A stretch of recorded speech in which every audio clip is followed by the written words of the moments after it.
Hello students, অহাকালি 15 ফেব্ৰুৱাৰীত English exam আছে হেহে তোমালোকৰ বাবে কেইটামান MCQ লৈ আহিছো এই কেইটা আজি নোচোৱাকৈ নাথাকিবা ইয়াৰ পৰা নিশ্চয় কমন পৰিবয়ে ভিডিওটো শেষলৈ চাবা আৰু যদি চাই ভাল লাগে তেতিয়াহলে লাইক কমেন্ট আৰু মোৰ চেনেলটো সাবস্ক্ৰাইব কৰিবা এতিয়া প্ৰশ্নকেইটা চাও আহা এক নম্বৰত আছে Lancho is compared to an ox because চাৰিটাকৈ অপচন দিয়া আছে A number option to say he was as hardworking as an ox. B option to say he looked like an ox. C to say he had an ox. D option to say none of the above. Your answer hobo number A option he was as hardworking as an ox. Next question to say a letter to God highlights the conflict. চাৰিটা option আছে প্ৰথম অপচনটো হৈছে between nature and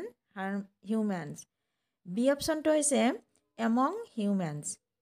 C অপচনটো হৈছে between God and humans D অপচনটো হৈছে both A and B ইয়াৰ শুদ্ধ এনসাৰটো হ'ব D number option both A and B number 3 কুৱেশ্যনটো হৈছে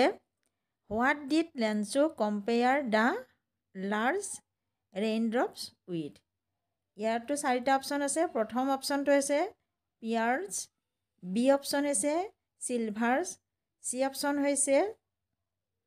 new coins D অপচন হৈছে diamond coins ইয়াৰ শুদ্ধ আনসাৰটো হ'ব new coins তাৰ পিছৰ প্ৰশ্নটো হৈছে which crop was growing and Lancho field ইয়াৰটো চাৰিটা অপচন আছে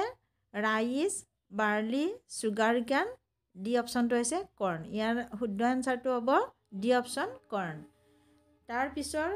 নাম্বাৰ 5 কোৱেশ্যন হৈছে Lancho hoped for help from ইয়াৰটো চাৰিটা অপচন আছে নেইবাৰ্স বি অপচনটো হৈছে সন সি অপচনটো হৈছে গড ডি অপচনটো হৈছে ওয়াইফ ইয়াৰ শুদ্ধ অপচনটো হ'ব গড সি অপচনটো হৈ যাব তাৰ পিছত নাম্বাৰ 6 টো আছে how does the author describe the tea plantations year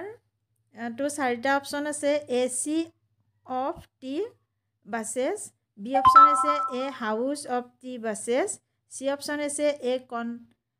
continent of tea bushes D option হৈছে a greenery of tea bushes ইয়াৰ শুদ্ধ অপচনটো হ'ব number A C of T buses. 7 number question to হৈছে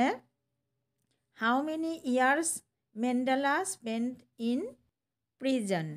ইয়াৰ তো চাৰিটা অপচন আছে প্ৰথম অপচনটো হৈছে 27 years B অপচন হৈছে 15 years C অপচন হৈছে 30 years D অপচন হৈছে 25 years ইয়াৰ শুদ্ধ আনসাৰটো হ'ব C অপচন 30 years ভিডিওটো ইমানে ধন্যবাদ